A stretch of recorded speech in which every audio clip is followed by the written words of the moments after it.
The Hot Gorilla audio tale series. Number 1, Origin of Hot Gorilla. Written by Joseph Raines. Character creation by Keenan Rice. The fluorescent lights hummed overhead, a monotonous drone that mirrored the sterile, lifeless atmosphere of the laboratory. Dr. Marvin Glass adjusted his thick-rimmed glasses, beads of sweat rolling down his temple. He stood before a reinforced glass enclosure, clipboard in hand, as the subject inside stared back at him with an unnervingly intelligent gaze. This wasn't just any lab. Deep beneath the Nevada desert, shielded by layers of concrete, steel, and secrecy, this was Facility Theta, home to Project Apex. Officially, the lab didn't exist. It wasn't on any map, and even its funding was hidden under a web of dummy corporations. But for decades, its scientists had worked tirelessly to create the ultimate biological weapon. They had spliced animal DNA with precision, engineering creatures for speed, strength, and intelligence. Most experiments failed spectacularly, leaving behind grotesque monstrosities that lived, and often died, in agony. But the gorilla in this enclosure wasn't a failure. "You're going to be perfect," Dr. Glass muttered, his voice trembling with excitement. "The pinnacle of Project Apex, a weapon like no other." Inside the enclosure, the gorilla, once a regular silverback, was now an undeniable marvel of genetic engineering. His fur gleamed a midnight black, his muscles bulged like steel cables, and atop his head flopped two absurdly long pink bunny ears. The ears twitched slightly, a bizarre and unexpected result of splicing rabbit DNA into his genome. Dr. Glass cleared his throat, speaking as much to himself as to the gorilla. The rabbit DNA was supposed to enhance your jumping ability, long-distance leaps, low-impact landings, the perfect asset for combat scenarios. The ears, well, they were an unexpected side effect. The gorilla tilted his head, the pink ears twitching slightly. "You talking to me, Dr. Egghead?" Dr. Glass froze, his clipboard slipping from his hands, his heart hammered in his chest.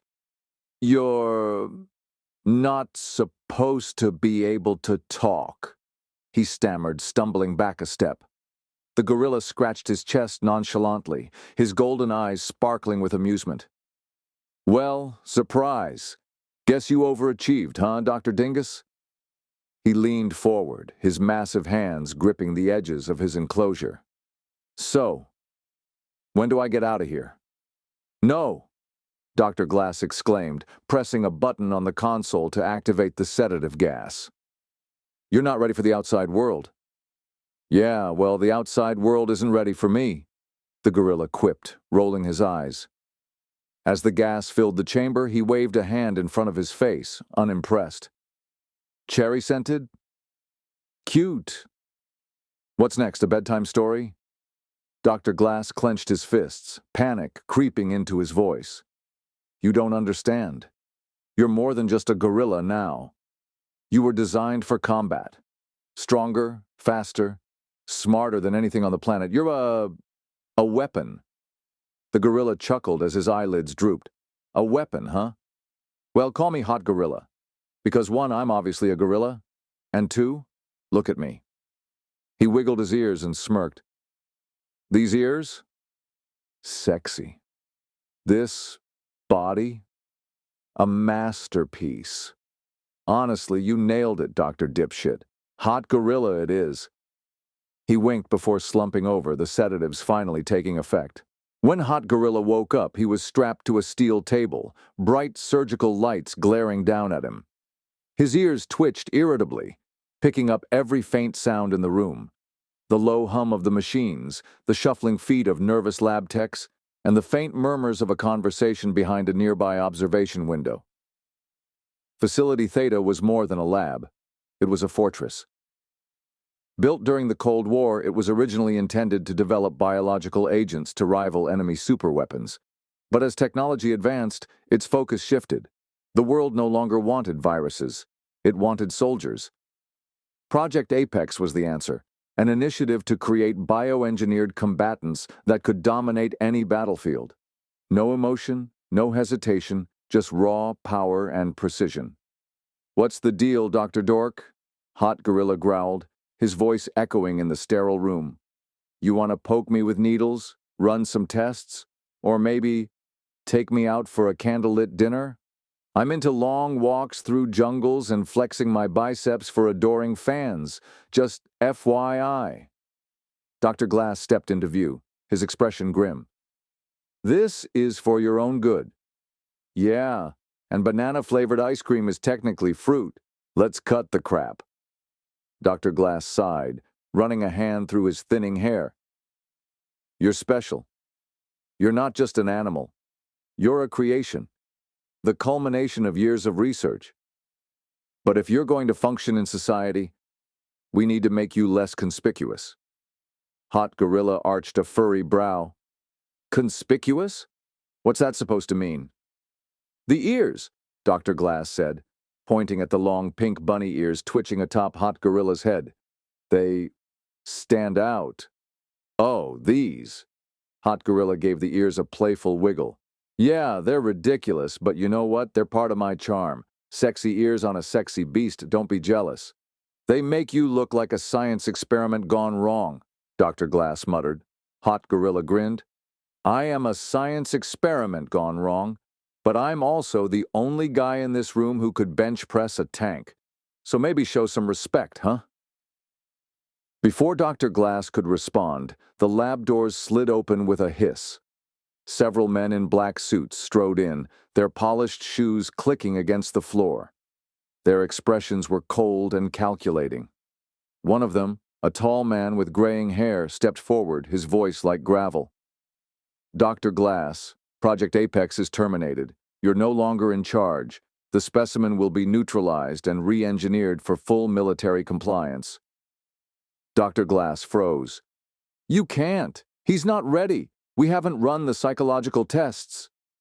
The man sneered. "He's not a pet, Glass. He's a weapon.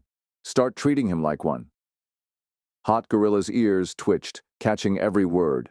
His golden eyes narrowed and his body tensed. "Neutralized? Re-engineered? Oh, hell no." Dr. Glass turned to him, panic in his eyes. "Don't do anything rash." But it was too late. With a feral roar, Hot Gorilla ripped the restraints from the table. The steel clamps snapped like dry twigs. He lunged forward, his massive fists slamming into the nearest agent.